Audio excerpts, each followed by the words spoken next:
world of 1916 was complex. Well, the world of 1945 was complex. The world of 2016 is intensely complex. You'll be dealing with terrorists. You'll be dealing with hybrid armies. You'll be dealing with little green men. You're going to be dealing with tribes. You'll be dealing with national leaders and local leaders. You'll be dealing with politics and economics. And you'll be dealing with direct fire and indirect fire. And you're going to be dealing with it all. And it's all going to be dealt with simultaneously.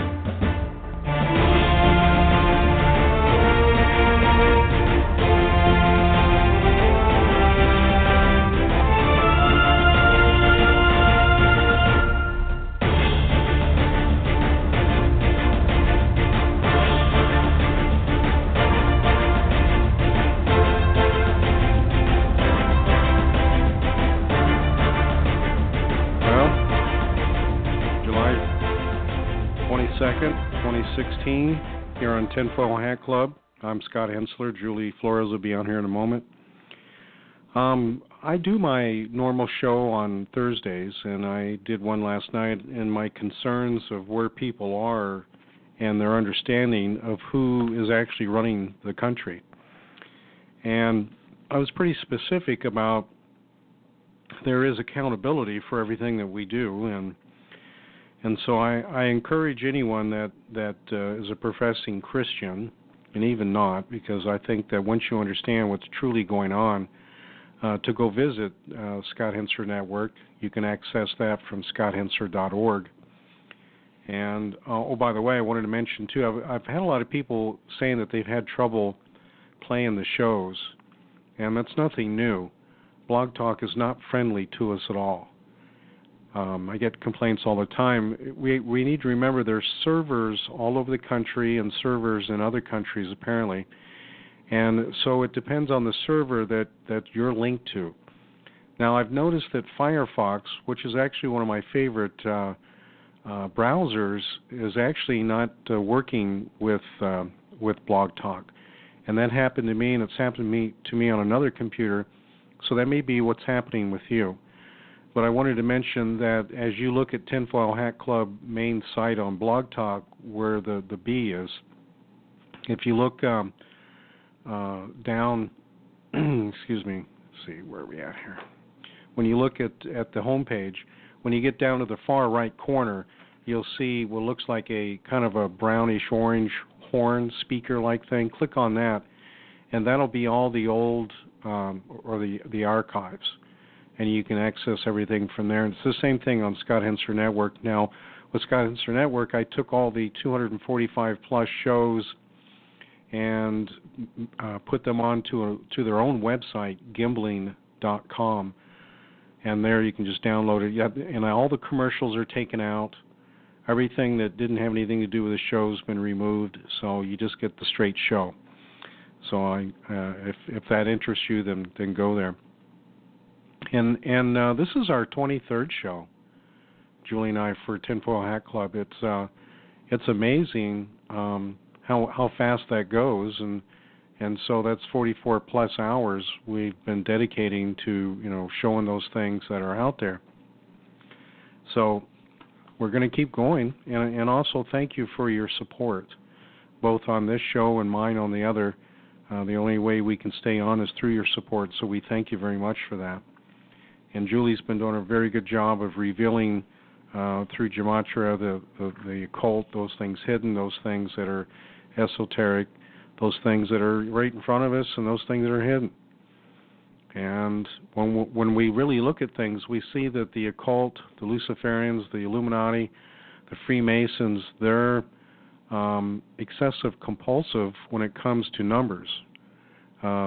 Whether it's you want to call it a Bible code, which really has nothing to do with Christianity, though there are some things that are related, they always take things and twist it. And that's the other thing. If you do read the Old Testament, they say, well, it's in the Bible. Well, but you have to read it, and what it means is that this is what they did out of either obedience or disobedience. And you have to be discerning on what the case is. So just because it's there doesn't mean you do it. And that's been kind of a problem. Recompense. Well, what's in a name? You know, would you go to an auto dealer by the name of Auto Lemon? What's in a name, right? So when we look at how the occult, these who call themselves Christians, the ones who call themselves conservatives, the ones who call themselves ones that claim to be those of the nation that can run the nation, there's something hidden in everything they do. And I just happened to mention to Julie about Pence, being the vice president at Recom-Pense, and then she came up with something else too, and she's been working on looking at that. Then I just sent her a bunch of logos of the GOP, those things of Trump and so forth, and it's amazing the hidden symbolism in everything that they do. So she may talk about that. Now, Recompense, the term, just as it is, that you do something wrong and you apologize, or it can also be used in the opposite, that then you would retaliate. Now, we look at the Catholic Church with indulgence. What they would do, what the church did, is that you could buy your way out of your sin.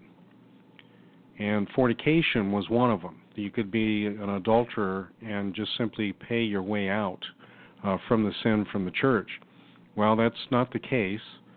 And so then we see how corrupt religion is. And religion, if you're an atheist listening or you're whatever, it's why you don't like Christianity, is because you see how it is as a religion. Now, Christian or Christianity was derived from those who were in Christ, and so that name has been tainted, that name has been dragged through the mud, it has been altered to the point that it really has done, unfortunately, Christ a disservice because of the behaviors of those who say they are of God or of Jesus. And it's a shame because it has driven people away. It drove me away for years. It took falling off my donkey, so to speak, onto my know-what to come to the understanding of the truth of what was really going on. And if the churches had been doing what they were supposed to do, then I would like to think that I would have come to Christ a lot earlier. Certainly would have been accelerated into this ministry that I do, the exorcisms and teaching. I think I would have done that much earlier if I hadn't had that religion brainwashed into me. So technically, you ever been to an AA meeting? I had was relationship with someone who was an alcoholic, and I went with them one time, and they would say, "Hi, I'm Frank, and I'm an alcoholic," and they would all say, "Hi, Frank. Well, I'd like to say that I'm a recovering churchaholic." And I have made the decision that the churches that are out there, through the help of Julie and the understanding of those things hidden, that in reality of everything I've tried to do over the years failed to bring deliverance, to bring exorcisms, to help God's people be set free, that they rejected every bit of it, when in reality it's God's Word. We're commanded to do it. So therefore, if they're based in that, of rejection of the commandments of Jesus Christ, then therefore they are not of Christ. And it was a long road to come to that. It wasn't easy. But I now, I'm sorry. I've mentioned this before. I don't care who you are. If you're not doing deliverance, if you're not doing the Great Commission, then you're not a friend of Jesus. Because what you have done is you've kept God's people in bondage. You have driven others away that are seeking, those in the occult, maybe under practicing witch, that could have come to the faith and did not because of the behaviors of the church. And also, the Holy Spirit, being a gentleman, doesn't just flow. Now, there are times of divine intervention, and that's up to God and what He does. But as a whole, as us as people, if we continue in our behaviors, we grieve the Holy Spirit, and God does not hear our prayers because we're rebellious, we're in sin. And I wanted to just put that down, that this is why I've just come to the understanding. You know, when Jesus came up to the fig tree and he cursed it because it was not producing, that's pretty serious stuff, very serious. So we as professing Christians need to understand that. And if you're not, then you understand that someone's trying to reach you halfway and apologizing to you for the behaviors of others. You know, what's the one thing about breaking curses in a family? I can stand in proxy, being of that bloodline, and I can renounce, confess, and ask for forgiveness of the sins of my ancestors, my forefathers, my father, my grandfather, my great-grandfather, and same thing with grandmothers. And by doing so, then the legal right is broken. It's canceled, it's void, it's rendered to no effect and cast down, and it's through the blood of Christ that we're able to do that. Now, again, we try not to make Tinfoil Hat Club a soapbox for Christianity, because we cover so much.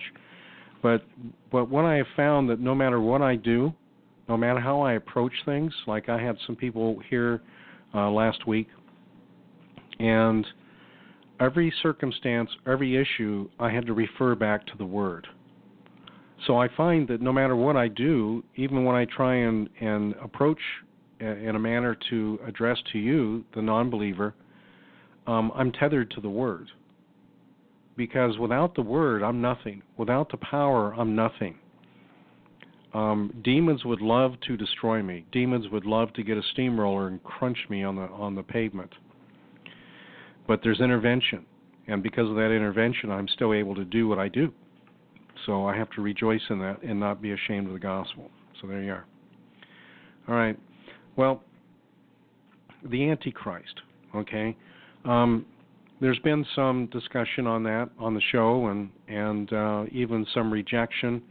Now, we need to understand that Satan and his demons and the fallen angels, though they can become physical, also operate in the spirit, and they can inhabit.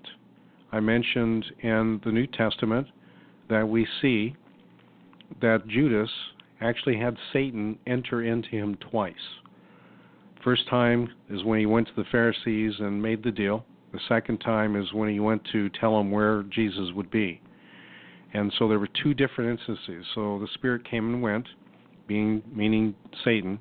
And so Satan can pick and choose who he wants to go into, okay? And those who are of sin. Now, whether Judas was a true Christian or not, that's always up for debate. But I want you to understand that Christians can have demons. And anyone that tells you they can't is either extremely ignorant, or they're part of the problem and they're a liar, period. And so I believe that Satan, if he really wants to choose, unless God intervenes, that he can do that. Now, he's not going to bother with us average Joes. He's going to go for the big boys. And as Julie was pointing out, that there is certain evidence to show that Obama is under the helm of Satan himself. Now, just like any spirit, when anyone dies or Satan's done with them, he leaves and goes into another. So there's always we know this will take place, and that he eventually will transfer then over to those who are in charge of the United States.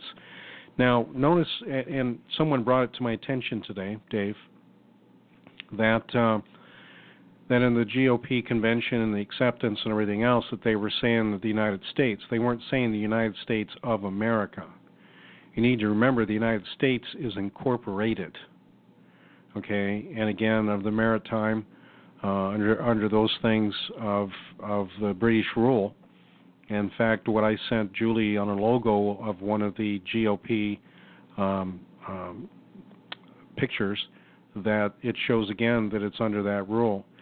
So what we see is them still telling us, no matter what the circumstances are on the media, if you listen carefully, just like anyone who's mentally ill or demon-possessed, when you meet them for the first time, did you know that God will prepare you for them? Because these people, in the first few sentences, will tell you who they are. And I bet you many of you that have ended up in a horrible, terrible relationship later just, smacked your forehead with your palm and went, oh, how did I not see that? Well, that's one of the things about God. He will give us a way out. So these people are telling us who they are, and He's trying to give us a way out. He's trying to give us alternatives to select someone else or go somewhere else instead of the two-party system, which is nothing more than a psyop. So when we look at the circumstances of those who will be taking office, we need to understand that because they are lawless, because they are part of the system, they've told us that, meaning the New World Order, the Council on Foreign Relations, the Illuminati, that then Satan will enter into them, or the big boys of the fallen angels. Period. No ifs, ands, or buts. End of discussion. That is the way that it is. So you need to be prepared. You need to understand that no matter who gets in office, because, when we look at the Rockefellers, the Bilderbergers, at the Bilderberg Convention, they've already chosen who's going to be in office. Okay? So your voting isn't really going to make a difference. Whether it's going to be Hillary or Trump, it doesn't matter. They're on the same team. And so the accountability, what I was talking about last night, is that you to vote for the lesser of the two evils is still voting for evil. You can't practice white witchcraft and black witchcraft and think there's a difference between the two. It's the same thing. So that's what I tried to bring out last night. Now, demons, in their particular form, in their particular spirit, are quite a variety. They're everything from depression to murder to molest to addictions. And angels, basically, fallen angels, you remember they were divine. They have incredible knowledge. They still have some abilities, not the total angelic that they did, but they certainly are capable of doing things that the demons cannot. And the demons are the offspring of the fallen angels anyways. So some demons are actually chip off the old block like their father. So they have the same behavior, but some of them have a high intelligence. Now, whenever a demon manifests and he acts like a complete idiot, he may be an idiot, but he's been around so long, he knows a few things. He's streetwise. But he's also, because of that, being in his particular classification, he's under the directions of those who are not idiots. So if anyone's in the deliverance ministry, never underestimate a demon. Never. Never. Okay? Because though the one you may be dealing with may not be the sharpest knife in the kitchen, he's under the direction of someone who is. So be very careful, especially when it comes to witchcraft. Now, on hybrids and grays and reptilians, that is another, now we're talking about those things that are in the physical, but they can be inhabited by those things of the spirit. And so it's kind of a double whammy, a twofold in purpose, so to speak. Okay, so this is what makes them very cunning, very dangerous, and then their cloaking ability to hide who they are. So I'll guarantee you that you have dealt, you have had a relationship with these. Period. You have. Now you can be in a relationship with someone who has demons, and you may even have demons yourself.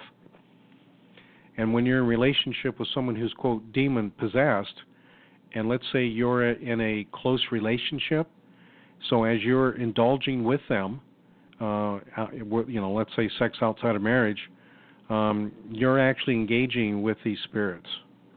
I just want you to comprehend that. Maybe that'll keep it in your pants, guys, because this is no time to be acting like a bunch of fools. The time is short. The demons want every reason to come and get you. So please, there's the reason that God gave us the laws that He did in the Old Testament was to keep the demons from having legal rights to us, period. All right? And thank goodness for Christ, because He came and fulfilled that. So the question is, who are you dealing with? What are you dealing with? Well, I think that Julie's been quite clear. She's been very, very open and direct to those things. when we're talking about Trump, when we're talking about Obama, and so it's just going to be more of the same. So you yourself need to make the choice whose side you're on. Who are you going to serve? And if anything that I'm trying to bring out of that, that's what I'm trying to bring up. So Julie, I'm going to bring you on here, and so when you're out in the public and you see something that is a little strange, just pay close attention. Okay, their behavior. You may have seen them shift, right? You may have noticed that the hair on your arm stands up around these individuals. There's going to be an increase magnified beyond comprehension of evil being released. And Julie and I are very convinced that it's very short here. Isn't that right, Julie? You on mute? Yeah, sorry. I just got that logo you sent me, the Recom-Pense logo, and I was right, and my brain was focused on, what I know, and I was looking at it going, you have got to be kidding me. Again, to people who are not, they don't know Jesus or anything, they're gonna vote how they particularly believe about whatever, if they're conservative or if they're, a lot of people are still going to vote based on that are not, maybe don't know Jesus. But the ones that do know Jesus, I listened to your show last night, and I don't often get a chance to do that because of my, family, but I listened in, and I was very impressed with one of the things you said that really, really stuck in my mind was it doesn't matter that what matters in the end is when you stand before Jesus Christ, you have to account for what you did and said.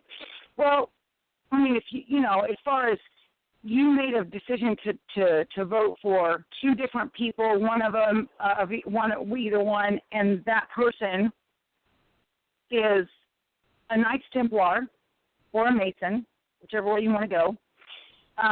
They're both Illuminati. I think Hillary is 5th. She's now 5th or 6th level Illuminati, 6th, I think.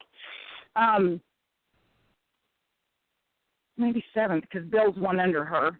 And so anyway, this is how it works. And Donald Trump is a Knights Templar, which is the same thing as Masons. It's the same thing, okay? The red big giant cross, the Knights of Malta, that cross, that's the Knights Templar cross. And it actually is it's a pyramid. You fold the things, the everything to the center, and it's a pyramid, okay? You need to understand, when you're voting for these people, you're voting for reptilians. Now, you know what? You can say reptilians aren't real. If you don't believe in that, well, you're going to soon find out that they are. And you know what? You're the one that's going to be really upset that you did not listen to people like me. And there are many of us who are revealing this truth to you and have been. I am one of many, okay? Not hard. So, Chris Archer breaks down videos. He was a professional. He is a professional camera and lighting person for Fox News Network. He works. He is very good, and he breaks it all down frame by frame, hundreds of frames by frame. And he shows you exactly what's going on, and he knows every technical term to explain it. So if you, one of our listeners actually went to go see Chris's stuff and emailed me and said, man, it's really good stuff. And I'm telling you, Christopher Archer is, he knows his business. So you might want to check him out. I want to try to get him on the show, too, because he will explain how lighting and cameras work and the whole 9 yards of it. But, back to that, if you're going to vote for someone, let me tell you something. This is a man who supposedly wasn't in a secret society, as Newt Gingrich came out and said. Then you find out that that's a lie. He really is. He's in the Knights Templar. Well, you go back and look at the Knights Templar, and what are they? They're just glorified. They're another branch of the Masons, and it is a secret society. And go look at all the occult symbolism to the Knights Templar. Go look at all of it. And I did a show, and I talked about these guys and who they were and who they are last year, way early last year. So if you are a quote-unquote Christian and you are voting for him, you need to understand something. You're going to answer for why you actually voted in a fallen angelic hybrid person. You're going, not only that, you know what Jesus is going to say? I sent Julie she came to my side, and I sent her to Scott, and I put her on that show so she could tell you what she knows, and you still wouldn't listen to her. What did you tell her? Well, you know the occult and the dark side, and you know Lucifer, but you just don't know God. You know, that is very dismissive, and that is very rude. I think I know Jesus better than any one of the people that sit in those churches, and if you're one of them sitting there, I guarantee I know him better. I met the real Jesus, the real Holy Spirit. I don't think you ever have. If you've been sitting in churches your whole life, I don't think you know him. Because if you are still celebrating holidays and you're doing all this nonsense and you're voting for, you believe in this two-party system, you believe in all this voting, and you believe these guys are good and evil or bad or good, whatever, you believe in that system, you know what? That tells me you don't have any companionship or any type of company of the Holy Spirit. You don't spend time in his company. Because you know what? He tells me everything. Today, I'm sitting outside. I'm kind of daydreaming about this reset thing, 2016 together, the Pope. And all of a sudden, the Holy Spirit was like, hello, and showed me something. And I went, oh, how could I have missed that? And ran in the house and wrote it down. This is a constant daily affair with me and the Holy Spirit. He's constantly showing me things. Constantly. And so the problem is that you guys are still trusting in a system that is made of man, and they're evil men, and they're not okay, and you don't even know it. You can't even see it. And then if you do see that, well, yeah, they're not of Jesus, they're not of God. What do you say? Well, you say that the coined church answer, God can work through anybody. So do you really think God is going to join forces with the Nephilim and their offspring? Are you absolutely kidding me that you would actually believe that sack of crap? You don't even know when you're being lied to. You don't even get it. You guys have been lied to. And you know what? I want to tell you something, Scott. Sonny said something, that my sister in Seattle. She said something today, and we were talking, and it hit me. I had to come out of a satanic cult. But here's the difference in you guys and me, you that are Christians and me. Scott, I have an attacker on the right here.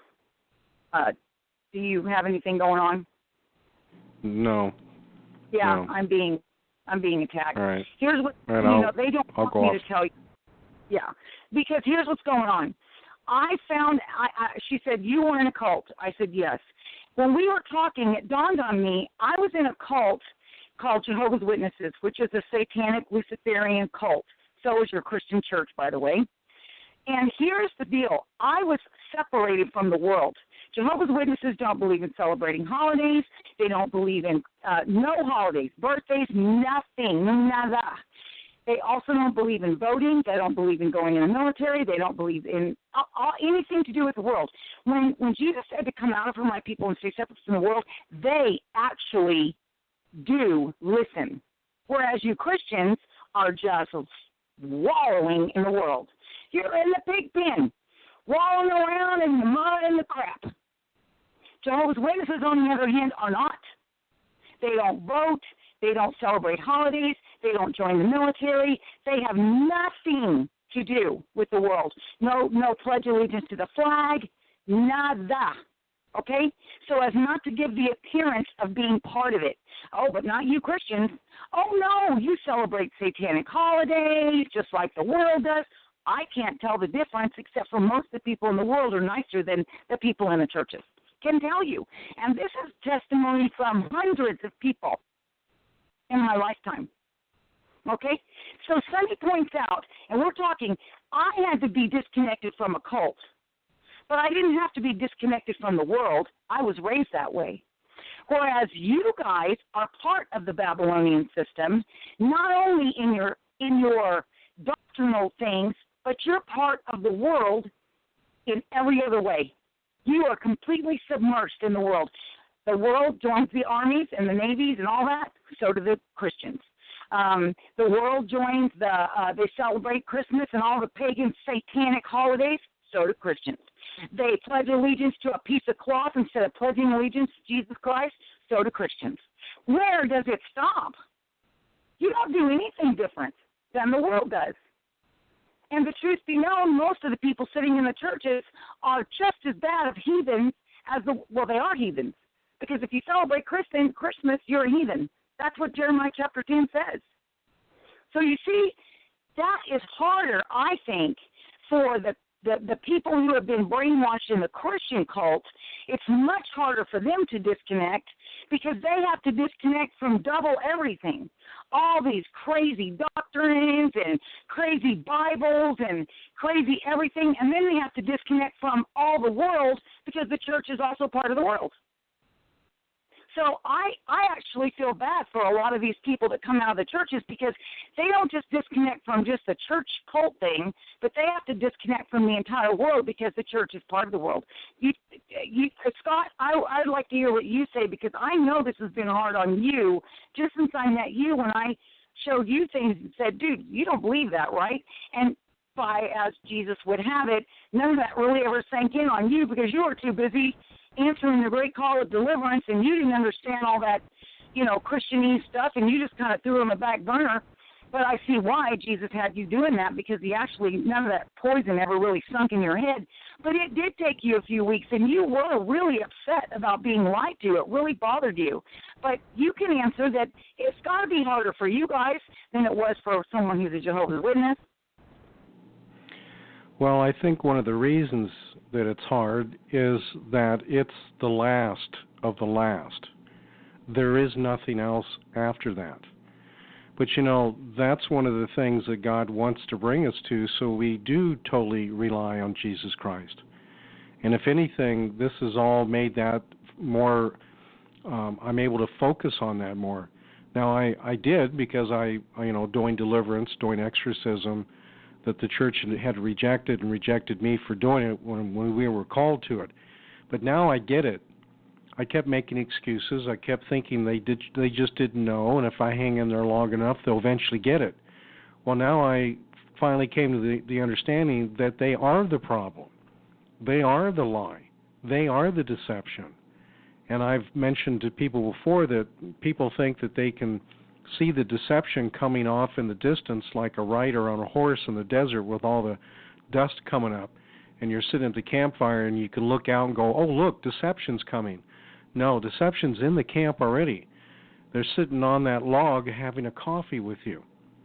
And unfortunately, that's the church. So it was like when I first realized how taken over the government was in 2009, I was so depressed, it was like 6 weeks, I couldn't even get out of bed. Everything that my father had fought for, everything we had learned, everything we were taught was a lie. And this time around, when I realized the church is exactly the same thing, though it's difficult, I know what my purpose is. I know what I'm supposed to do, and so you get the dust off of you, and you pick yourself up, and you move on because we've got a job to do. So there you go. That's exactly what I told my daughter when she fell off her horse for the first time. She was all dusty, and I picked her up, and I dusted her off, and she's a little bitty thing, and I said, time to get right back up there. And she crawled right back up there. But, you guys have a double trouble, and that's why I think it's because I was already made to disconnect from the time I was little all the way up from the world, that Jehovah's Witnesses are not part of the world. But, you guys have to let it all go. And I've noticed, too, Scott, that it's very hard for a person who's been in a church or that's Christianized or whatever It's very hard for them to say the holidays are satanic. They can't get that word out of their mouth. They want to say it's pagan. And it's not pagan. Pagan was a word made up as a psyop to make it easier for Christians to accept a satanic holiday. They made that word up just for you so that you would accept them. But the truth of the matter is, those are Luciferian holidays, and they are satanic. They're not pagan, they're satanic. You need to learn to associate the word satanic with Easter and Valentine's Day and Christmas, and you need to learn to get that word in there, because that's truly what you're doing, is celebrating satanic holidays. So if you are having trouble with any of that stuff, you know what? As long as you care to work at it, I will help you. But the first time you start making excuses for Billy Graham and all these Freemasons and, Peter Wagner and John Paul Jackson and all these people that were Freemasons, these were all hired. Okay, all these people throwing up the goat head and the pyramid and the 666. Come on, y'all. Don't be defending them people. Nothing about Christianity was ever right. Everything that was started here with Christianity was started with Albert Pike and the Masons. When you have a foundation built on sand, it won't stand. And when you have a bad tree, it can't give out good fruit. Okay, that's Jesus Christ's words, not mine. So if you have a problem with him, you go talk to him. So that's what I see. And when I saw that logo, Scott, I almost fell over. Do you guys understand that the logo, the tree, do you understand, first of all, that's a Union Jack flag. You do understand that Union Jack is the control of the crown, right? The British, the crown. All right, so that tells you what that party is under the control of, all right? Now, you look at the tree. Remember when I talked about the significance of the tree? The tree represents the immortality, Genesis 3:22, the tree of life. And it's the same thing as the Kabbalistic tree of life, okay? That represents the tree of life. And remember, in Genesis 3:22, they were kicked out of the garden because they would, if they partook of that after they sinned, they would become immortal, okay? That's what that tree represents. So you're going to tell me that it's no big deal, and, oh, that's just, whoa. Okay, let me give you another one. I look at the Trump-Pence logo, and I see flames, three, coming out of the man's head. Do you understand what that is? The red flames, the three, is the Kabbalistic, the 33, the 3 through 3. It's the Kabbalah, the flame of the Kabbalah. Do you understand? The eternal flame. And it's in his head. Do you know what that means? His mind, the seat of his soul, his pineal gland. He belongs to Satan. He is a reptilian. He is not you. Do you understand? He belongs to someone else. The other thing is Make America Great Again. And you have blue and you have red. Blue and red are the two colors of the Masonic pillars, the blue pillar and the red pillar. I want to also give you another thing. Remember I told you how the occult, the Illuminati, likes to play word games? They mean something, but they like to use words and wordplay purposely to give you a message. This is your wordplay for the day. Trumpets. Get it? Trumpets. That's your word for the day. That was purposely done, purposely picked hundreds and hundreds of years ago. Trumpets. Do you know what they're telling you? Does anybody have any clue what they would be trying to tell you? If you've read the biblical text, you probably would know what they're trying to tell you. Trumpets. What trumpets in the Bible are going to blow? I believe I read something about that in Revelation. Maybe you ought to go read it again, because it might behoove you to do so. Okay? So this is just, you just have to remember that this whole thing is a psyop. It's all a psyop. Everything is done purposely. There's no accidents here. This man, Pence, was picked decades ago, hundreds of years ago. And by the way, just so you guys, if you don't remember when I told you, Mike Pence is a murdering, raping, sodomizing child killer. The last count, I think, was 54 children that I personally can attest to. I mean, I know from my contact that's true. 54. And he sodomizes them, he rapes them, and he chokes them to death while he ejaculates in the child. That's the kind of man that Trump picked. And you're going to tell me God's going to work with him? John Kasich, Jim Banks, Greg Zeller. Do you know these people? There's a man who's dying right now named Tory, that they are killing him with all these stupid weapons. Do you know that blessed man, Tory, was raped by these people, sodomized and raped? Do you understand? And this is what he's picking to be a running mate? Are you blasted kidding me? And you, as a Christian, think that Trump is, God's God. These people have visions. Do you understand that even the people who are not Christians in this world, even they look at you guys and roll around on the floor laughing because you're saying that people had visions, and man, you guys believe everything. You're so gullible. I don't care who said they had a vision. If you go and look at the fruit, and he's picking a man that is so evil, it is unreal, you're going to tell me that God's going to work with him and he's been picked and all this stuff while he's picking a man that is a child murdering raper? Oh, come on. And he's also a person that raped Tory several times. This man has done this to Tory, and I believe Tory. These people have done this to him for years. Do you understand? And now he's dying, and they're killing him with technology because he bothered to go and open his mouth and report these rapes, and guess what? That he got arrested. So if you say you believe in Jesus and you're still believing in this stuff, and you know what? I just have to say that you don't know the same Jesus I know, and you don't know the same Holy Spirit I do. You need deliverance, and if you want to be all Mr. or Mrs., look at me, I don't have any problems, don't tell me. You know what? Then that's how you're going to go out. You get to stand before Jesus, and you get to say, you know what? I don't know why I voted for these people. I don't know what I did. I don't know why, but I just did. And, yeah, I heard her on the air telling us that.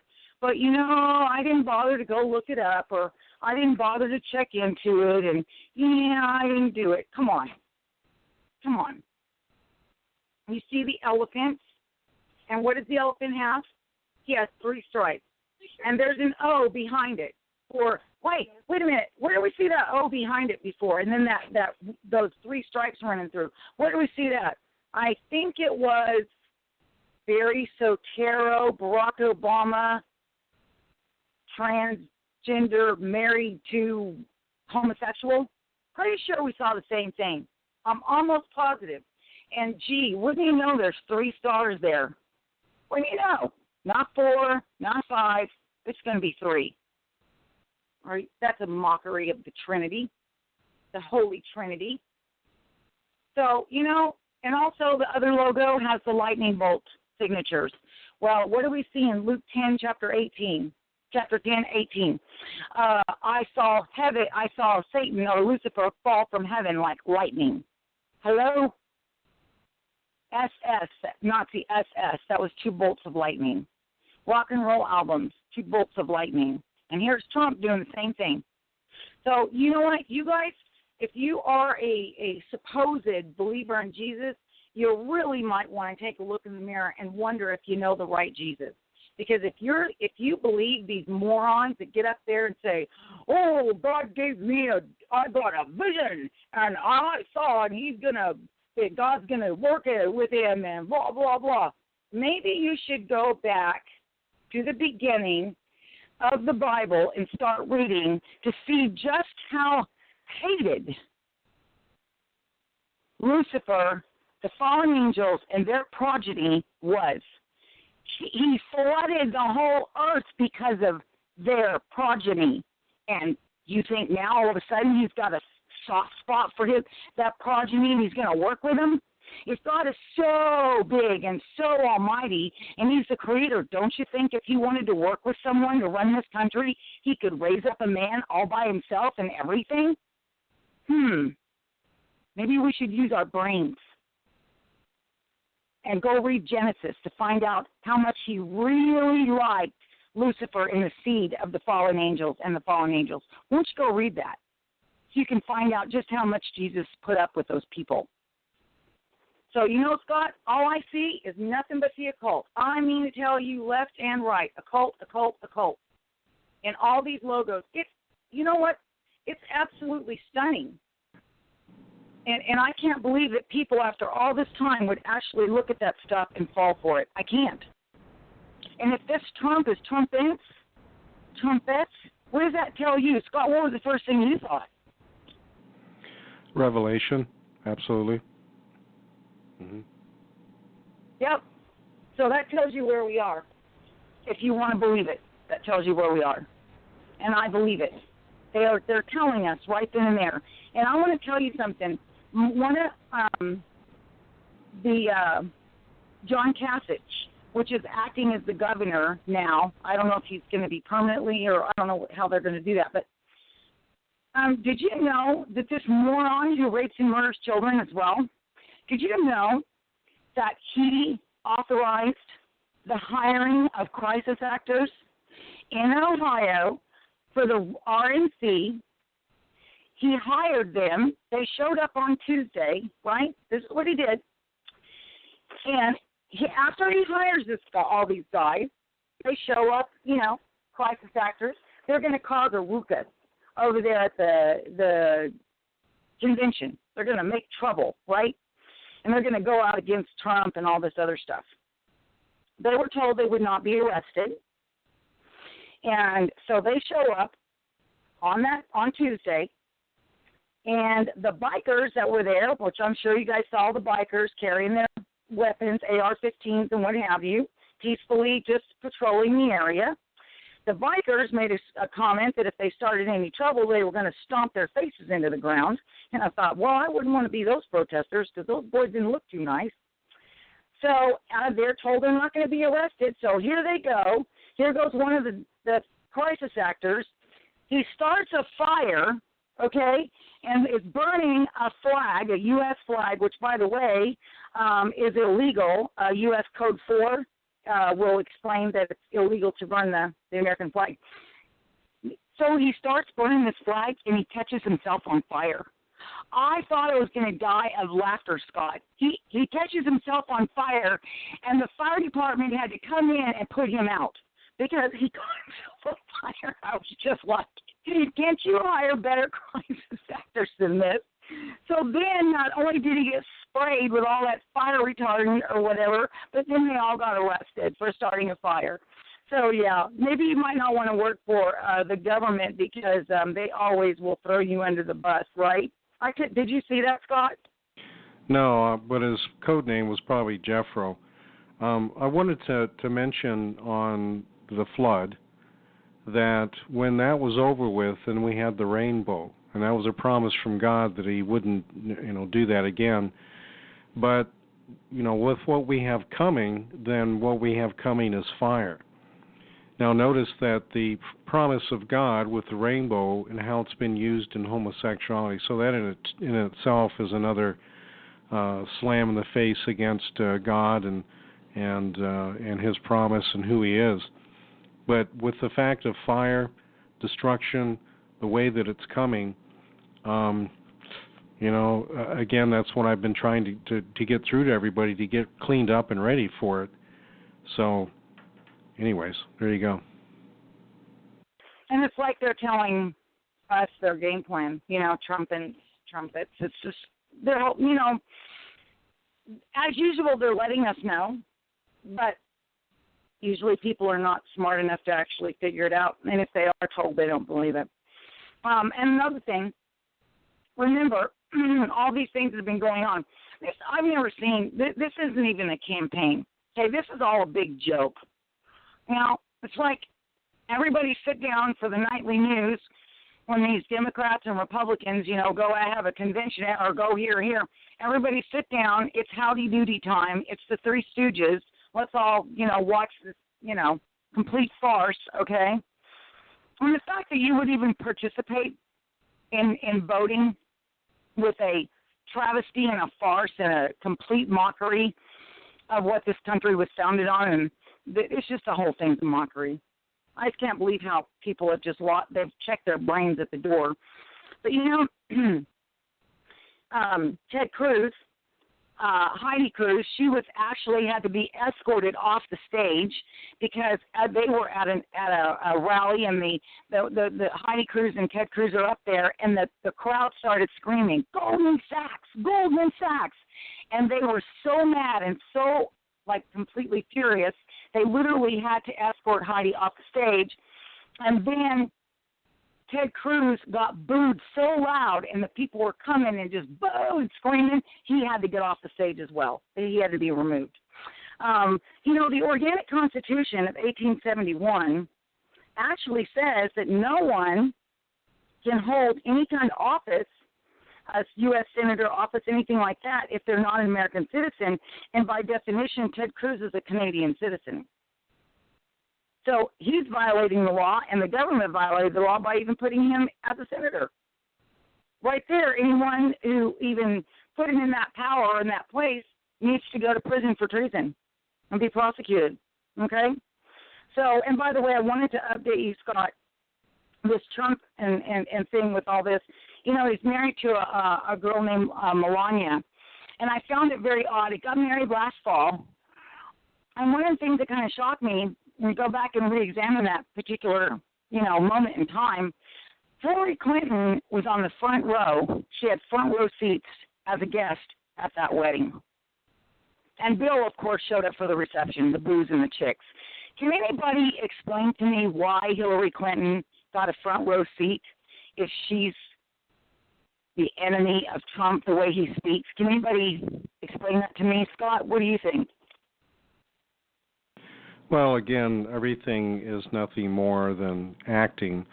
It's like the Clintons themselves. She's a lesbian and he's a womanizer, and so they're only together to give an appearance. I wanted to just mention real quick before you go too much further here, the eternal flame that you're talking about. The Statue of Liberty has 3 distinct flames on it. The Torch of Enlightenment. So I wanted to make that connection before I turn it back. Go ahead. And that's exactly what it is, the eternal flame of the Kabbalah, enlightenment, illumination, Illuminati, right? And I actually went and checked on I got a better picture of the Dallas cops with the orange training weapon, and I was able to, you could see the end of their guns, their duty weapons, and isn't it extremely hilarious that they have the blank extensions on their guns? Does anybody know about that? When you're in training, they have an extension you can put on your gun to shoot blanks.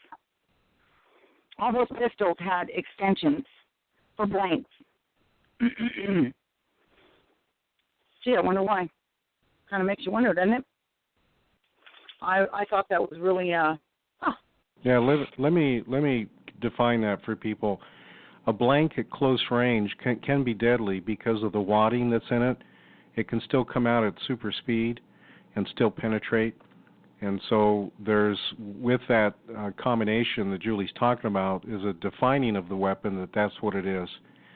But also that there's the way they built that, it helps buffer that in case there's a close contact with that.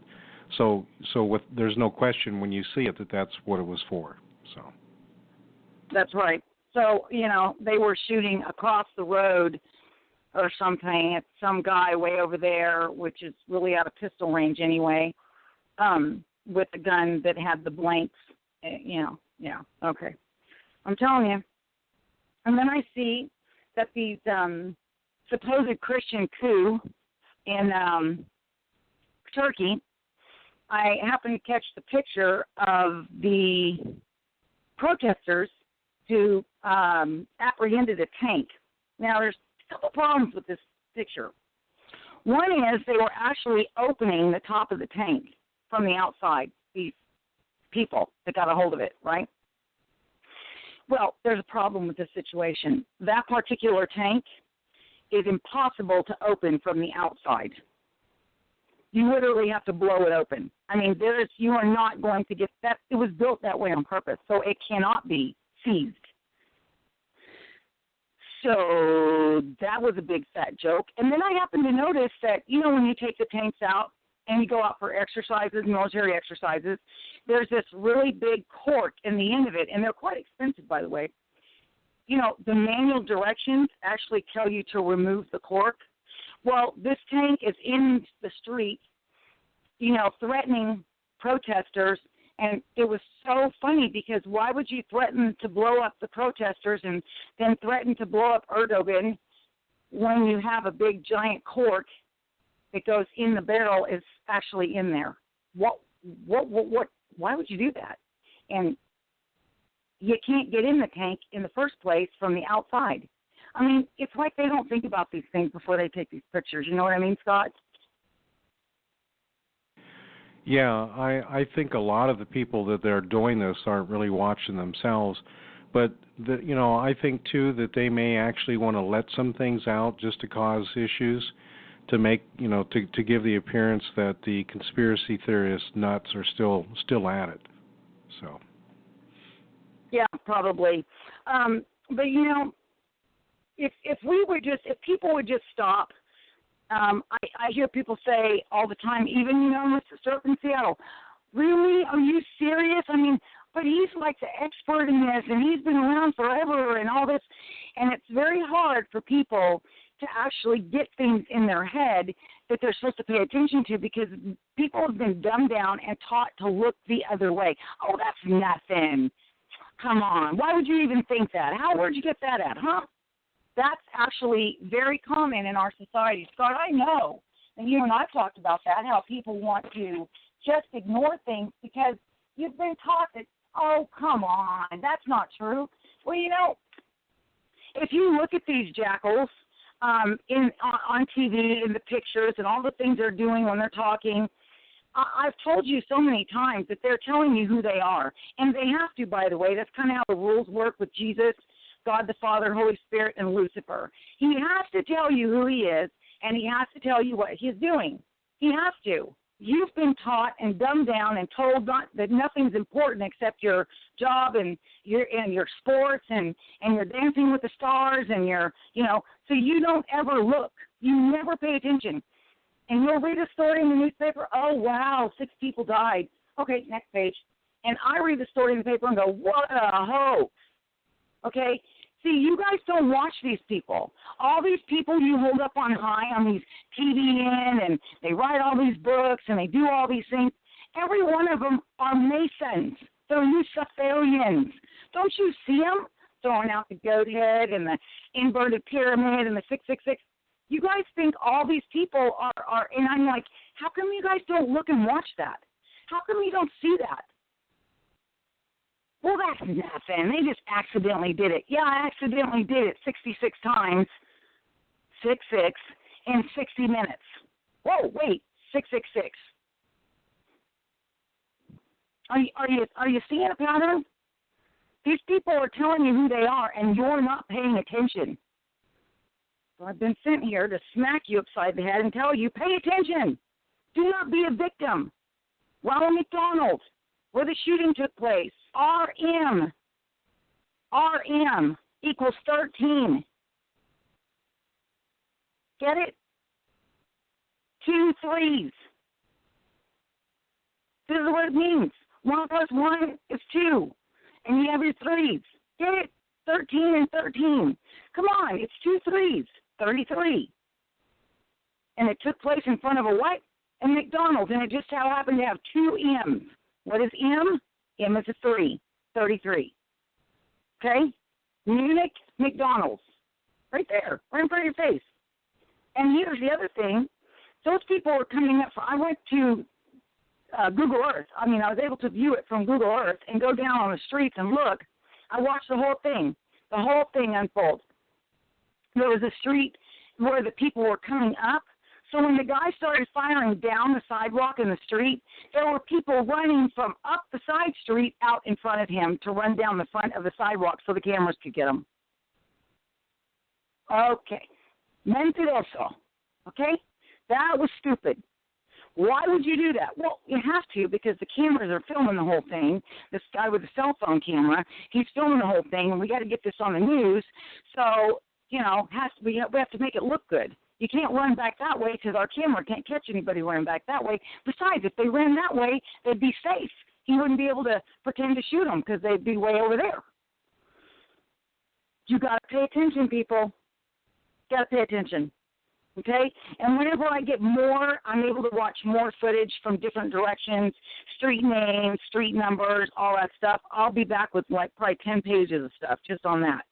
And so, anyway, the Holy Spirit showed me this today. I'm sitting there and I'm looking at this 2016 reset, and I'm going, now mind you, a week ago I was beating myself over the head, and I'm doing the gematria, and I'm going, yeah, but there's something more, there's something here I'm not getting. And I just knew there was something I wasn't getting. And it's so funny how simple it is, and how I didn't see this is completely beyond me. I'm out there, and all of a sudden the Holy Spirit says, Jules, reset. And I was like, yeah, reset. Yeah, reset. Starting over, reset. And there's the Holy Spirit's like, set, Jules, set. And I went, oh, my God in heaven, thank you so much. And I ran out, set, the temple of Set. Set is from many thousands of years ago. Set is actually another word or another name for Satan. And when Michael Aquino split from Anton LaVey from the Church of Satan in San Francisco, California, and moved to the East Coast, what he did was he had been a temple of Set. He opened the temple of Set, which is the temple of Satan. Now, on a side note, which I found interesting, and this is one of the reasons that I started to smell a lot of I had to put my cowboy boots on because I started to questioning about this Jesus thing and all this stuff. I wasn't a Christian. I wasn't a believer or anything like that. But I did start seeing this, and as I look back, the Holy Spirit was using everything I'd learned about the occult, and he was throwing it in my face and saying, remember that? But in the New Age, Jesus is said to be an ascended master, okay? So I'm thinking when I'm studying this New Age, he's the top ascended master. He, of course he is. He's Jesus, right? Then I'm schooled by someone who's like, teaching that stuff, and this person is saying, oh no, honey, Sananda is actually above him, Maitreya is actually above him, and Seth is above him, and Seth is at the top. He's kind of over those two as well. And as soon as she said that, everything inside me froze. Because I happen to know that another name for Set or Satan is Seth, with the H on the end of it. From my occult learning, the occult, I happen to know that does not change the fact that it's referring to Satan. So when she said that, everything inside of me went, oh, please, that's Lucifer, that's Satan, and you're putting him above Jesus Christ? Now, mind you, I didn't know who Jesus Christ was. I just knew that Jesus Christ is supposed to be he's like the Son of God. Like, so how are you going to put Set above him? Like, and I was absolutely offended. This was a few years before I knew who Jesus was. And I look back on that now, Scott, and I go, why was I so offended? I mean, I was actually offended because here I'm, learn the occult and know who Set or Seth is, and he's Satan, and so why? I mean, I didn't believe in Jesus. I wasn't, in that whole movement, a believer movement, but yet it offended every single cell in my body that they said that, and I just thought, I can't believe you're elevating Lucifer above Jesus Christ or whoever, Sananda, whoever these other, whatever. I couldn't believe it. So, but you know what, Scott? Isn't it amazing that every religion that I studied, every one of them, demote Jesus? He's always demoted. He's always down, down, down, demoted. And that Jesus is God.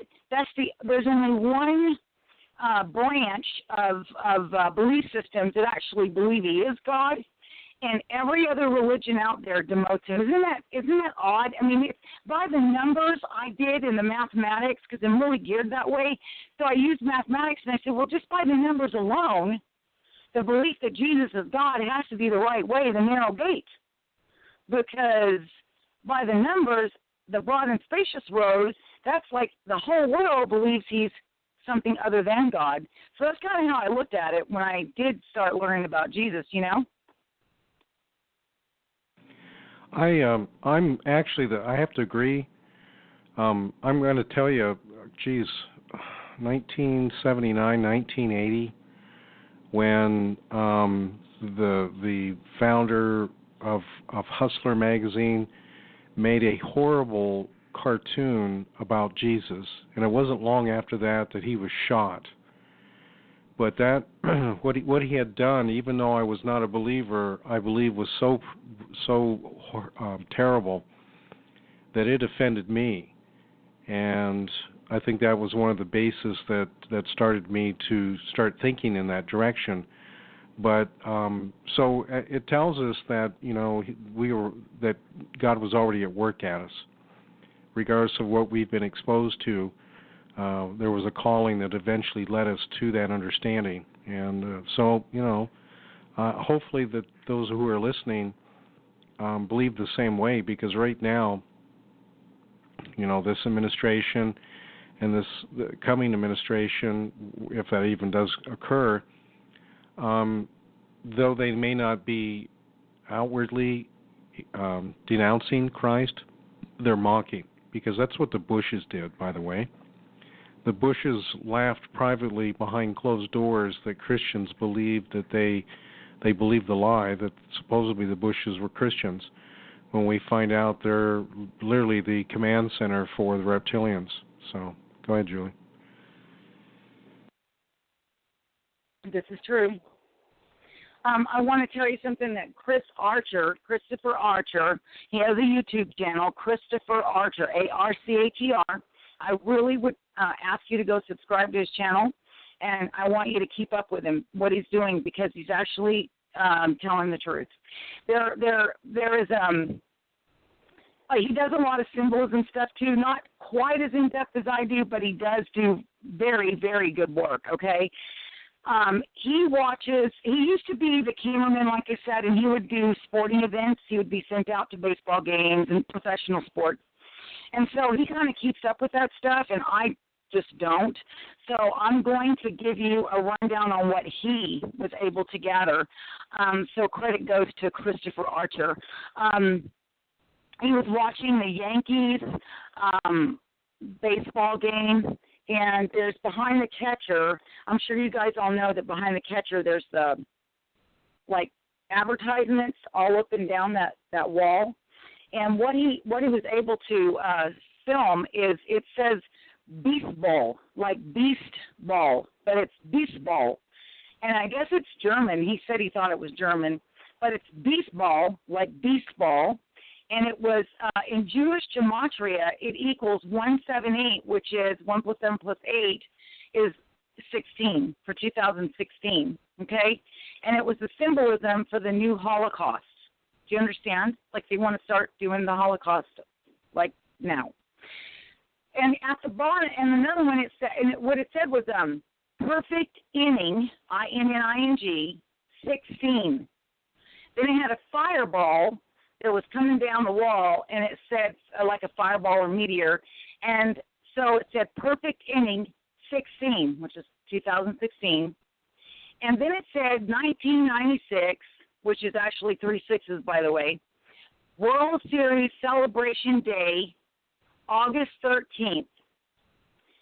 So it said bring, and then it had a fireball again, right there, and a 7 stands for Antichrist, the false return of Christ. The heat, it said bring the heat, the heat is 33 backwards. Okay? So the Yankees in gematria comes to 11.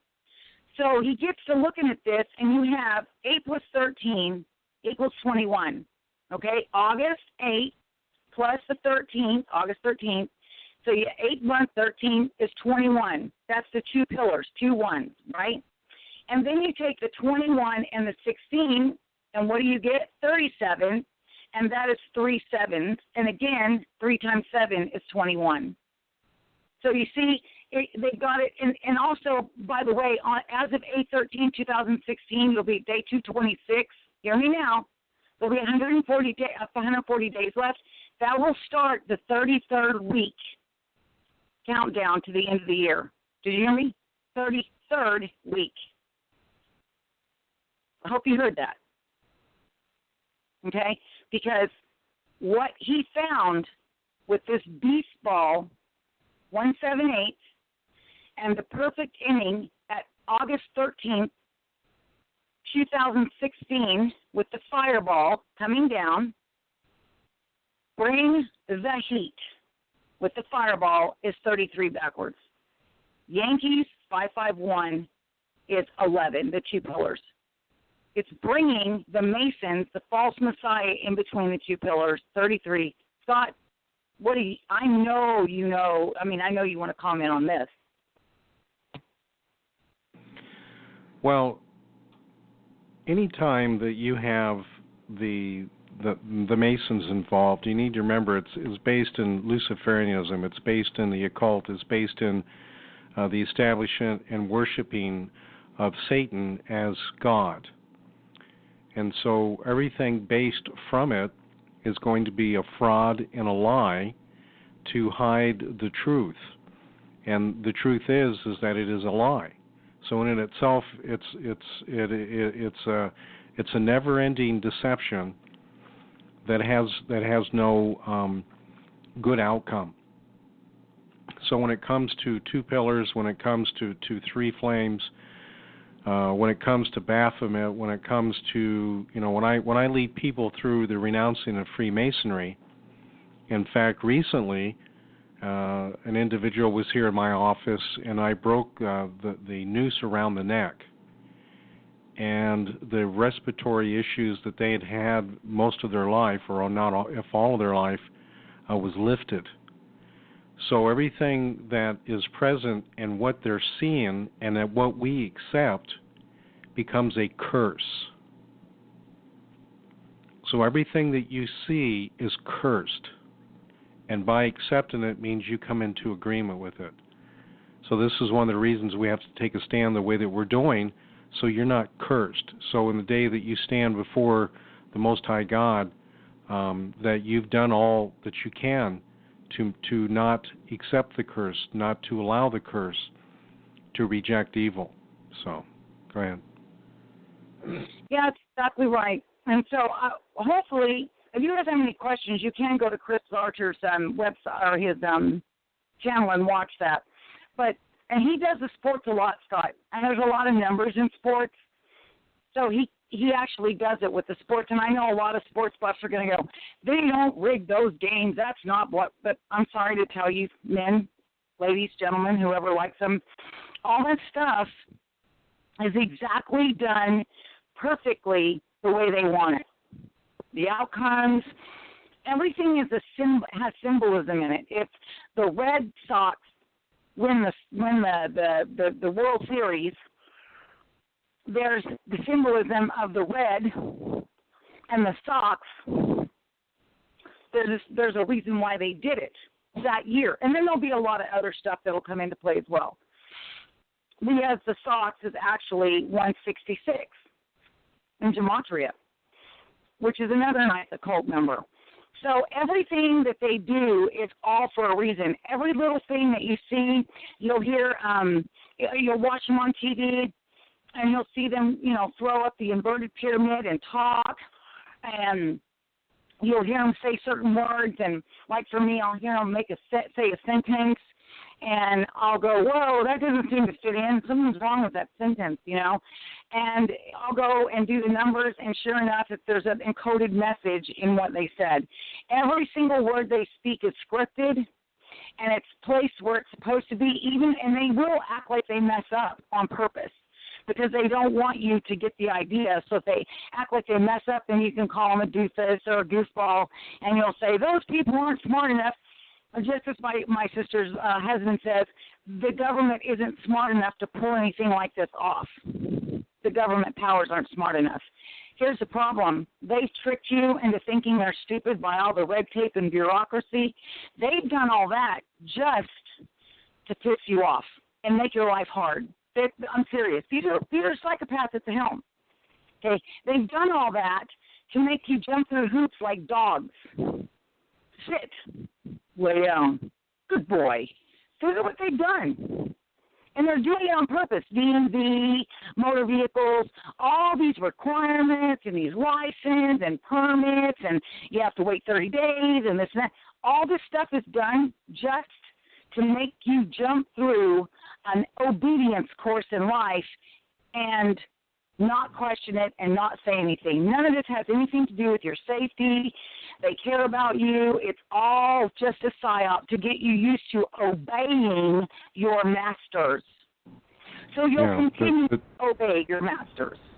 The TSA is exactly that. It's compliant. So you have to go through the scanners. You have to be searched. You have to be humiliated. You have to be, I mean, the stuff they've done to people in wheelchairs and pregnant women and the elderly and these things. When we look at the Constitution, what we're seeing is a supreme law of our nation. And anything that has come after it has been them, the Albert Pike spirits, injecting into our world, into our livelihood. Again, Julie, I mentioned about some of the demons that will manifest. I call them crazy makers. Their job is to be dysfunctional. Their job is to create chaos. They're just crazy, and they make craziness. So when you think that something should be logical, when it should be very easy, it turns out to be complicated because the crazy maker demons are involved. And so everyone that is in office right now, everyone who's passed these laws, the Supreme Court, who is going against the Constitution, are full of crazy maker demons. But in order to pull it off, the people had to be compliant. And so it didn't just happen overnight. That's one of the things about being an enabler. And by the way, we're all enablers. And when we look at the definition of that, let's say that you're in a relationship with an alcoholic, you, by staying in relation or assisting them in their behavior, you're confirming that their behavior is okay. So you enable them to continue the way they are. So you're an enabler. So the United States people have become an enabler. And let's take a step back even more and look at Jezebel. Okay, so you have the Jezebel spirit, which is a very dominant over any sex, authoritative, a dictator. And in order for that to happen, they have to make Ahabs. So the Ahab spirit goes out and demasculates. Let's say if you have the order of a woman who's a Jezebel, and then you have men, then they're no longer who they were called to be, and so they're an enabler. They're Ahabs. They have the spirits that cause them to stand down. They're not capable of being who they were originally made, and so the United States people, this sickness has gone all over the country. And it didn't happen overnight. We allowed it to happen.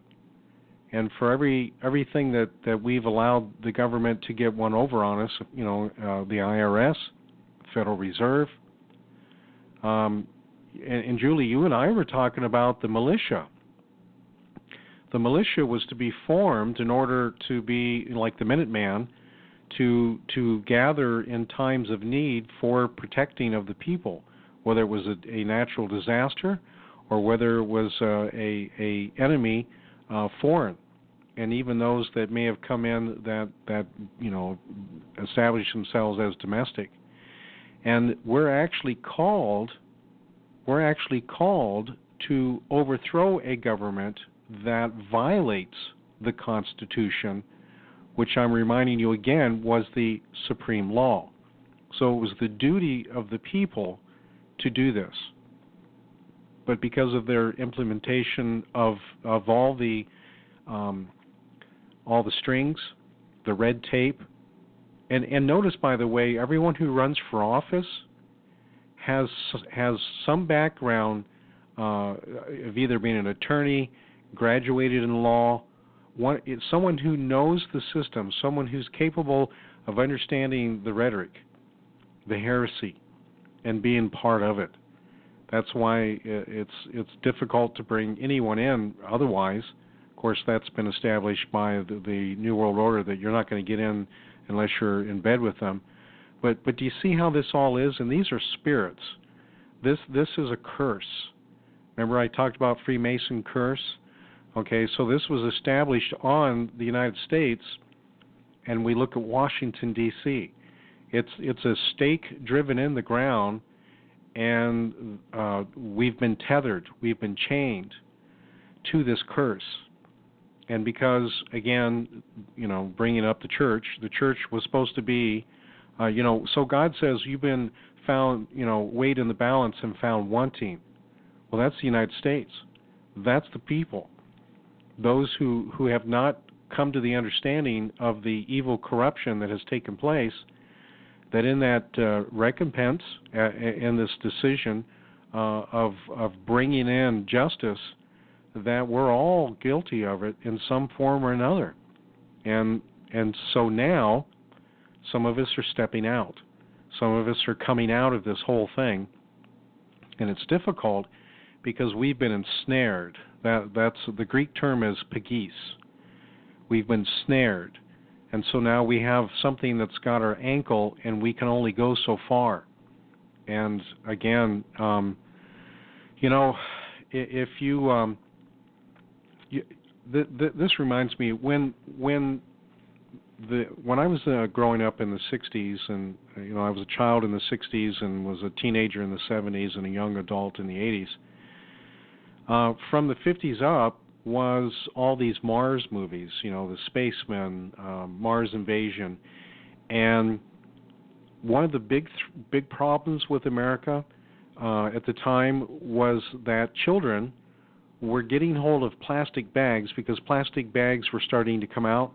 Garbage bags hadn't really been invented yet, but there was those clear bags for laundry, and kids were putting those over their heads to simulate a space helmet, and not understanding that their oxygen would run out real quick and they would eventually pass out and die. Did you know that was a problem in the 50s and 60s? And there was a big effort to stop that. Well, that's what we've done. We've put a plastic bag over our head and the oxygen's going out and we're ready to go unconscious. And once that takes place, there's going to be nobody to pull it off. There isn't going to be anybody there to give us CPR. And you know what? We're the ones who put the plastic bag over our head. All right, go ahead, Julie. You know what? That's a very good analogy because first you pass out. You don't die, you just pass out. But then the plastic bag's still on your head. So there you are. But that's a very good analogy. That is exactly the way where we've come to. And like I said the other night, we've allowed our country to get to the point where there's all you can do now. There has to be war. You can't. There's no man that can come in and settle this. It's not going to happen. We've allowed the Muslims to take over and dominate all kinds of countries. They should have been, completely. That whole country should have been turned to glass the minute they start killing anybody. I don't care if it was their fellow neighbors. Start going on rampages, cutting people's heads off. That's it. No. And to be welcomed in other countries when that's their religion. But let's go back to before that. You see, we can't always say, well, those Muslims, they're the ones that go around cutting people's heads off, and we got to get rid of them. Well, I noticed that a lot of these people who speak out are speaking out about the Muslims only. Well, who created the Muslims? That would be the Catholic Church, the Jesuits, the crypto Jews. They're the ones that created the Muslims. Muhammad was taken to a priest, a Jesuit priest, at 9 years old, and that Jesuit began to bend his mind and tell him he was a prophet and he was going to do all these things.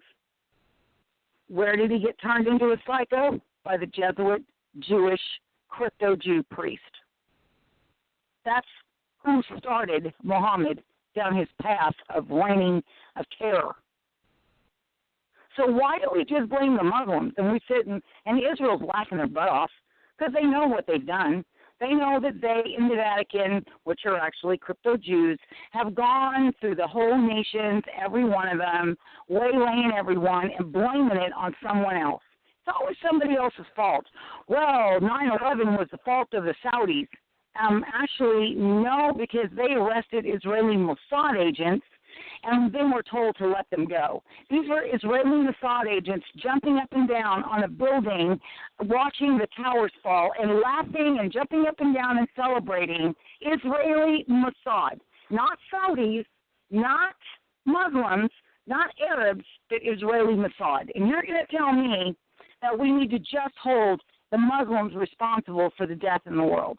Come on. You guys need to wake up. You need to go read the Talmud, all volumes of it. You need to read the Kabbalah, 66 volumes. You need to understand where all of this got started, back in Babylon. Okay, that's where all this came from. And who brought this religion, this secret occult religion, witchcraft, the Masons? Who brought all this all over the world? The Jews did it. These crypto Jews are the ones that brought it all over the world. Why did Jesus say that the Jews would be held responsible for every death on the earth? Because they're the ones that started this whole mess and have actually infiltrated every country, every landmass, and brought their pyramids and their worship with them. They're sacrificing and killing and eating and drinking blood. This is who started the whole thing. So, yes, we hold the Muslims responsible for what they're doing, and they need to be completely, if they cannot be live like human beings, then they need to be eradicated. We just don't tolerate evil. See, that's the problem. All of these people in the Church of Scott have been taught to just lay down, well, we'll just pray for them while they're cutting those people's heads off. And we were never told to allow evil. We were told to stand against evil, to expose it, and to fight it. We were supposed to not let this happen. But yet, the Christian churches, who are a farce and started by the Masons, they told them to stand down. Oh, no. You know, Jesus wouldn't fight back. Really? Is that why he told Peter to go buy a sword, sell his cloak? Because you don't fight back? That's the point. You know what? If evil isn't tolerated, then evil will go away. But we've just allowed all of this stuff to happen. And you know, Scott, I find it interesting that they're always telling people what's going to happen in the movies, but the news is the lie, but the movies is the truth. Isn't that kind of swapped around like that? Yeah, I wanted to add that the Zionist agenda was the doctrine of dispensation. And in that dispensation, there were several targets, and that was to cause the individual that is in a church to think they do not need to vote, to think that God is controlling everything, and so there's no need, you just stand down, to be tolerant, to be, you know, because anything intolerant was not love. And so this Zionist dispensation doctrine that came in literally at the turn of the century and then didn't take hold very well. You know, it came along on the cuff of the pre-trib, but it finally got a hold again around 1940s, and then finally got into the churches. The Baptist churches we were talking about were set by the Masons, and which again is part of this Zionism. So there you are. It all comes in under that same realm that Julie was talking about.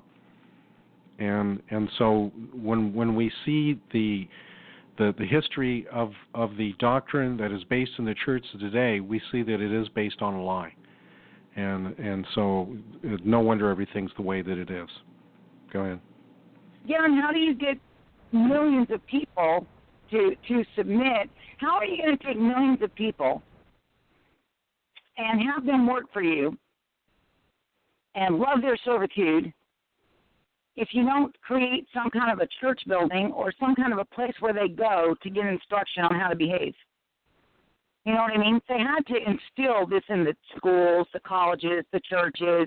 They had to put all this stuff into play there so people would actually get brainwashed and educated to do these things and to stand down and allow them to run amok. And they have run completely amok. These people are raping and murdering children by the day. By the day. Used to be a lot you get the word of the weekend. Now it's every day. I don't even know how these people get anything done, but they're always having to run downstairs and do a sacrifice of a baby and run back upstairs. I mean, this is the crap they do. So, Scott, I'm amazed by some of the people that listen to this program, because there's several people that are actually out there just going at it with the news. I mean, I've got emails from one lady, she is absolutely astounding. She's been finding stuff that I mention on here, and she takes the ball and runs with it. And, a lot of the people that listen to this show are really, these are the people that have come away from that. Hopefully some of the people who haven't will listen to it, and, if you get mad and want to prove me wrong, good, get mad. Now go prove me wrong. And when you don't prove me wrong, come back and learn the truth, okay? Because sometimes you just have to say, you know what, I don't believe what she said. I'm really mad at her. I'm going to go check this out.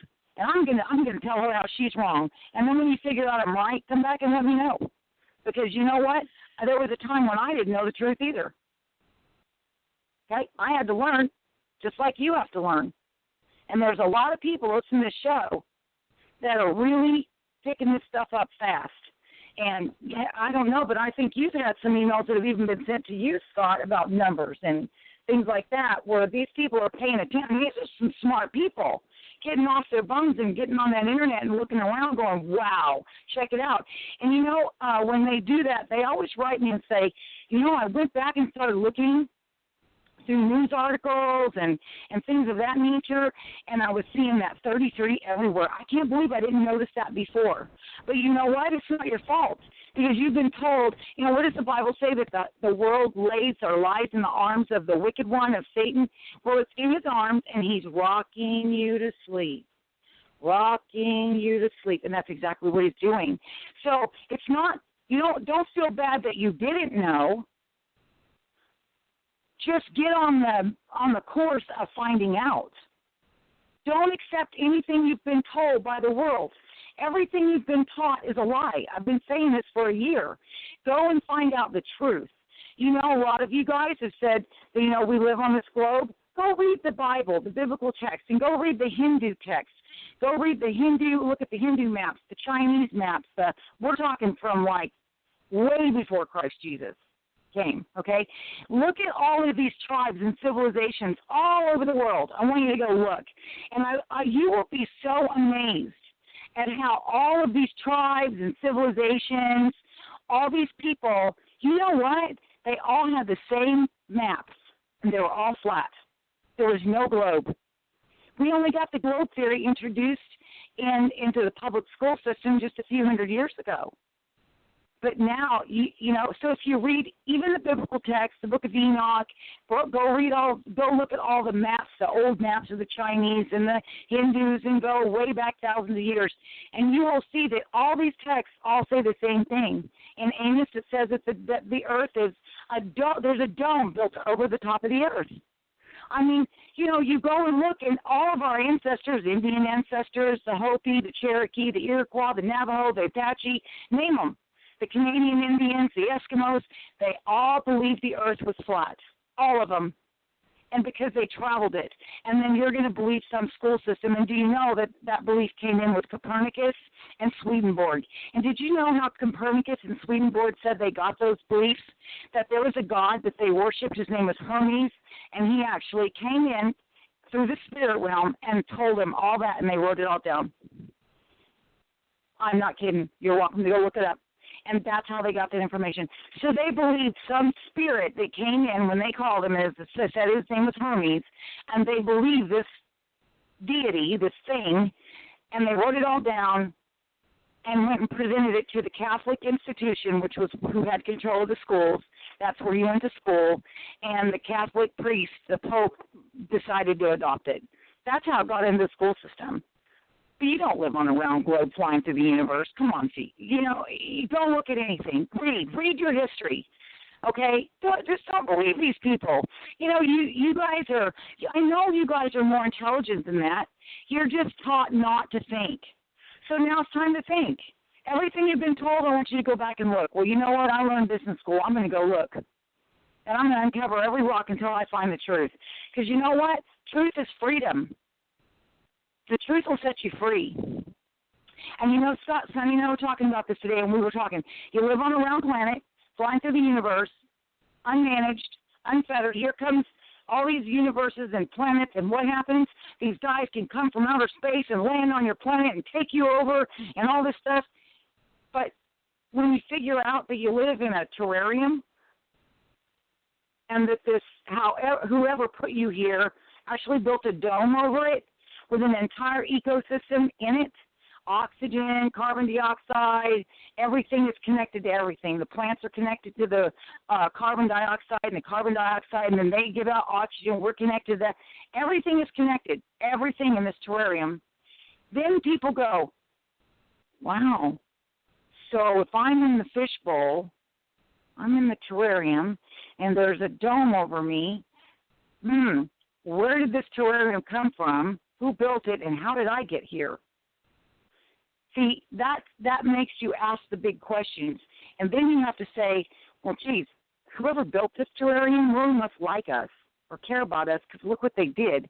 Why did they take the time to make millions of different species of butterflies and colors and beautiful, bright, you know, birds and trees with beautiful, sweet fruit? And, you know, people would stop and think, wow, if he built a dome over us, he must really care about us so that we didn't get, you know, nothing could come in and mess with us.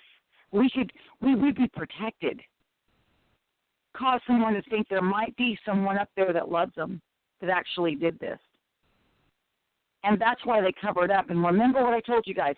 Shh, don't tell the secret. Every time you see a picture of Charles Darwin, Michelle Obama, every movie star, every rock star, every musician, they always go, shh, don't tell the secret. That's the secret. Hell is the North Pole. All those lights, the aurora borealis, that's the reflection off of hell. Now you know. It's the truth. That's just what it is. Shh, don't tell the secret. This is the secret. They're putting their fingers over their mouth so you won't know. They don't want you to know you live in a terrarium that was built by a higher power. This higher power, higher than even them, that has a name, and it's Jesus Christ. They don't want you to know that because they want you to think some random accident happened and blew up in the Big Bang and the moon smacked the earth twice, the double Big Bang. See, they don't want you to see that place was crafted and that you yourself were knit together cell by cell in the womb of your mother. They don't want you to know there's a higher power, a big guy in charge that actually cared enough about you to create this terrarium protected from the rest of the universe, protected, so you couldn't be invaded. And instead of just taking that and looking at it, you rather believe that we're spinning through the universe at 666, okay, 66,600 miles an hour around the sun, and just any old Jim, Bob, and Joe from any planet can come and land here and take us over and do all this stuff. And because people on this earth have chosen to follow the dark side, like I used to be, then the dark side is allowed to operate because everyone makes a choice. He gave the angels a choice. You can be with me or you cannot. I'm not going to push you and force you. How would you like it if your wife or husband or children, would you like it if they all had to love you? They were programmed to love you and they could do nothing else and they were just programmed like robots? We don't want that. We want people to love us because they love us, because they want to, because they really care, not because they have to or they're programmed to. Well, God's the same way. Jesus didn't want people like that. He gave everybody a choice. And here's the thing, is he gave us all choices so that we could come to one side or the other. And like most of the people listening to this show, we already know who you are. There's a lot of times when I'm in your face, it's not to you. It's the people who may listen to this that are still being fools. They're still being foolish. They're running around like this world has something to offer, and they're not showing the worldly people, the heathens, the people who don't know Jesus. They're not showing them who Jesus really is, and that makes me mad because they're soiling his good name. The act of voting for a reptilian is soiling Jesus' name. If you do love him and you do believe in him, I think we're supposed to look to Jesus and not what man can do, but look to our Lord and Savior for him. That's all he ever wanted. He didn't want people to have a king. He wanted to be the one that he led it. He was their God. But no, they wanted to be just like everybody else. We want to be like the heathens. So don't be a believer in Jesus or say you're one and be like the heathens. You don't want a king or a ruler over you like that. You want the Lord of Lords and Jesus Christ to rule over you. And you need to make that choice. And for those of you who already listen to the show that are there, you know what? You guys are the best. You guys are like the best audience ever because you guys send me information all the time that I just sit back and go, my God, look at these people. Jesus Christ, look at them now. They're just getting it. They're getting it. And the first thing I get is a text, Munich, and I get hoax, ? Because the very first thing out of somebody's mouth was, this does not look real. Sure enough, I go check it all out. It's not real. I mean, you guys are sharp, man, picking this stuff up like, you guys are like needle sharp. So keep it up. And you can share this with other people. You can go and show them these things and just ask them, how come these numbers are always the same? Can you answer me that? The video of the Walter Scott shooting, the very first one on the guy who had a cell camera. Why is it that the first video started at 3:03 and the second video was 4:04, 33 and 44? Why was that? 44 is reference to the 44th president of the United States, which, by the way, he isn't. He's the 43rd president. But you didn't know that either because they counted Grover Cleveland twice. But he wasn't a different president. He was the same one. Okay? So they had to make it 44 because 44 fits into their occult master mason numbers. All right? So just remember, when you're looking for the truth, be honest about wanting the truth. And go and look at this stuff. Go look up, read your if you have any questions about the flat earth as far as the biblical account is concerned, I can send you dozens of books and scriptures to look up, and it's all there. It's all there. Just look up Joshua chapter 10 and read when Joshua stopped the sun and he stopped the moon. Now, why would he stop the moon and why would he stop the sun if the earth was what was moving? He could stop the sun and the moon, but if the earth is moving, it would have done no good. Just food for thought. So just question everything. Never let anybody question what I say. Go look. I invite you to look because you know what? If you go look and you see that I'm right, when you tell somebody, when you share that, you don't say, well, some girl that I listened to on the radio said it. No. You say, you know what? It was told to me by a girl on the radio. She told me to go research myself, and I did, and she was right. Look, it's right here. It's all right here. So now you can say, I did the work. I went and looked it up, and I found out it's right. See? Not somebody else told you, but you see it for yourself. And that is what we're supposed to do, be Bereans anyways. We're supposed to go look all this stuff up and know. So, Scott, I think if we work on the Trump and Pence thing, I'm hoping that I get some emails. I have a feeling there's two of you out there that I know you're going to go after this. But I want to look into the Trump and the Pence and some deep gematria.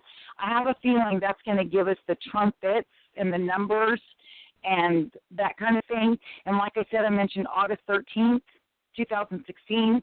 That was the dates that were on that baseball game backboard thing, whatever they call that.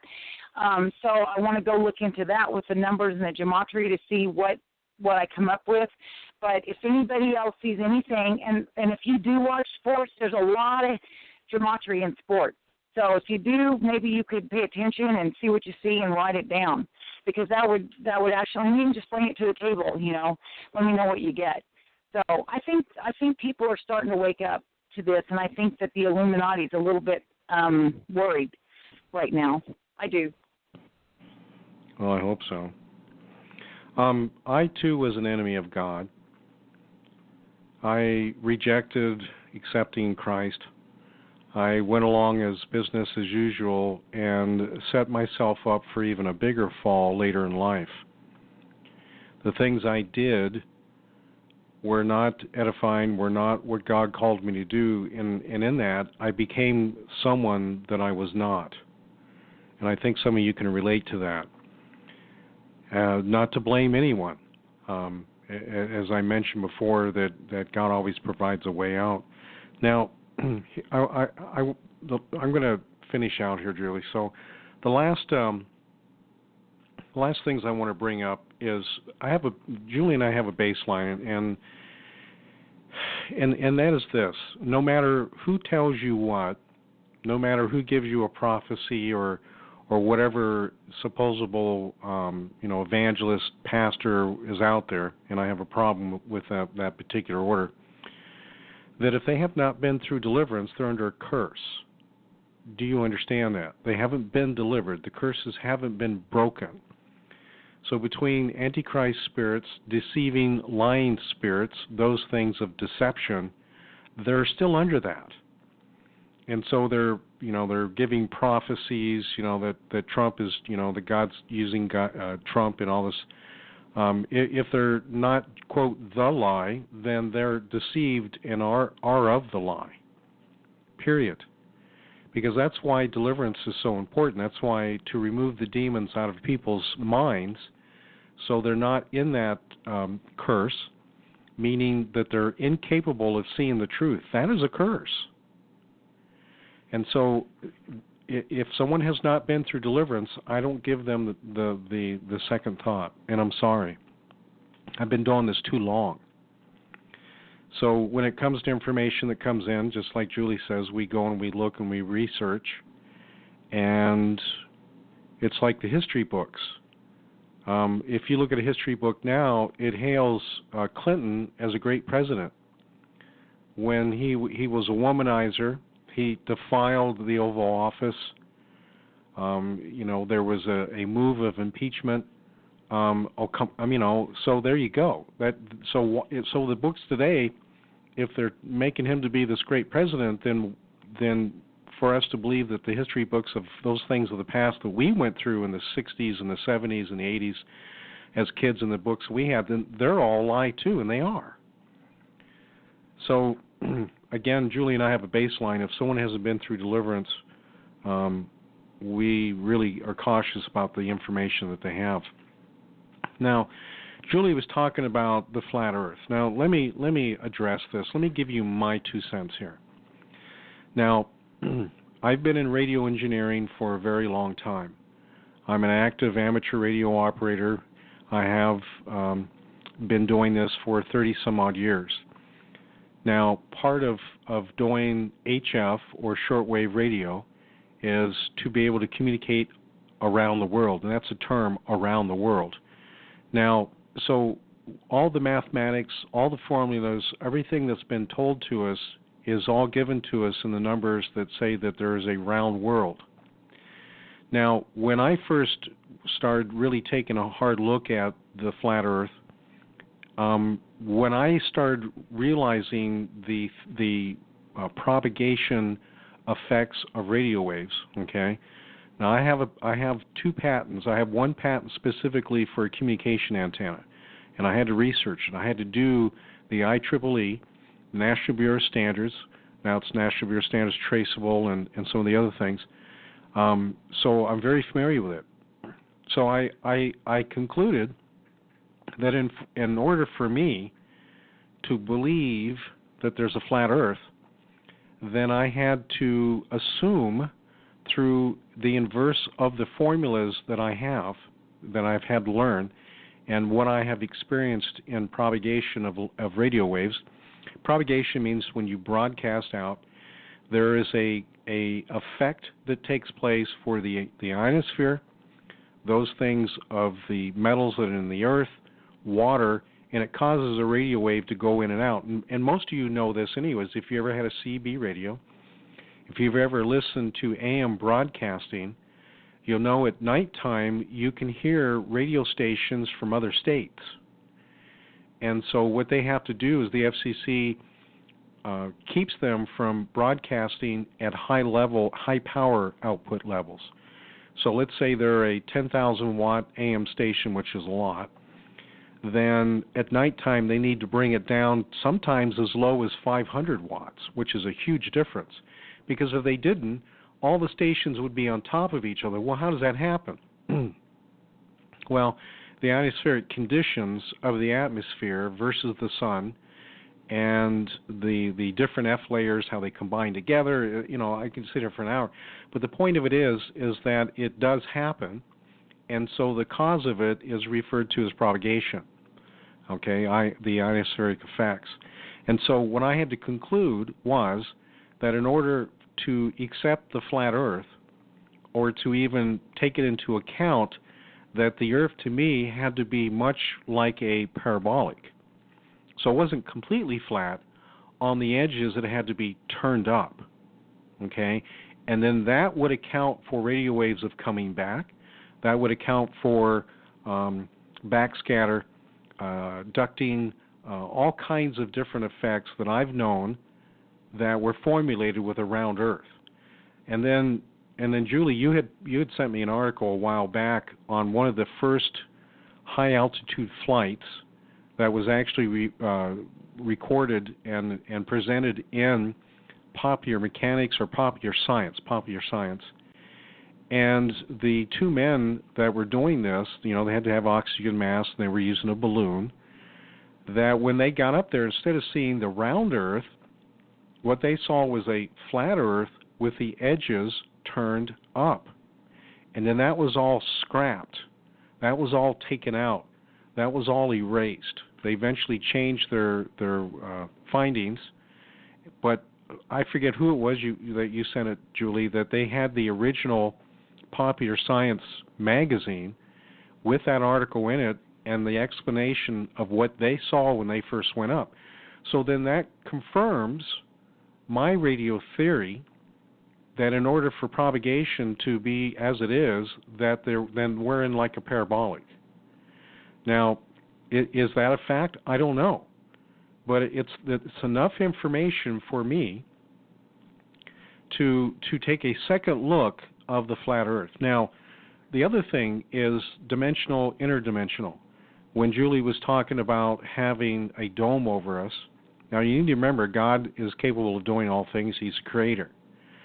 Okay, that dome, the expanse, those things that we see in Genesis, that in that, since there was, the corruption of the fallen angels, that many of them are probably kept out. And so through dimension, interdimensional, through portholes, through stargates, through those things of the veil, this is how they come and go. And Julie, we've talked about they piggyback on people who astral project. CERN is opening up that veil. So they can't come through the dome, but they can come through the dimensions. Okay? And so we're literally a dimension on top of a dimension. Third, fourth, fifth, and I've seen theories all the way up to 11, 12 dimensions. So the fourth and fifth, as we've talked about, is the spirit realm, the second heaven, those things that take place. So again, because of the lies and the deception from the globalists, from the Illuminati, from those who want to keep the truth from you, you need to remember that they took out the Book of Enoch, they took out Jasher and Jubilees and all these others, and we find out that Enoch was in the Dead Sea Scrolls, right there along with Isaiah. And that particular Isaiah scroll, by the way, is a perfect match of what we have today. And then we learn what really took place before the flood with Enoch, with Noah, with the corruption, how the sons of God, the fallen angels, came into the daughters of men and created and bore giants. And we also see the book of giants that says, that actually referred to them as monsters. Okay? And this stuff has not gone away. We also need to remember, too, if there was a flood and that there was a corruption of those things that were of fish, those things that were amphibious, then they were able to survive. And Julie, you know about water spirits, and we know about the siren and those things from the book of Enoch and so forth. So this all plays for the last days, that because we also see in Genesis 6 that there was a reoccurrence of it. Now, those angels that were involved originally are bound, okay, to Taurus and some of the other places. And I believe that through the book of Jude, just before Revelation, there's a confirmation that those in the Euphrates River most likely were the ones who then again did that in the Genesis 6 to re-corrupt. So whatever the facts are, what we do know is that it's coming to a head. Whether I'm off a little bit, whether I'm completely incorrect, or whether I'm right on, the point of it is we're all soon going to find out. And so all we're trying to do is to get you to think, trying to bring you the information that we know, and to have you make your own decision.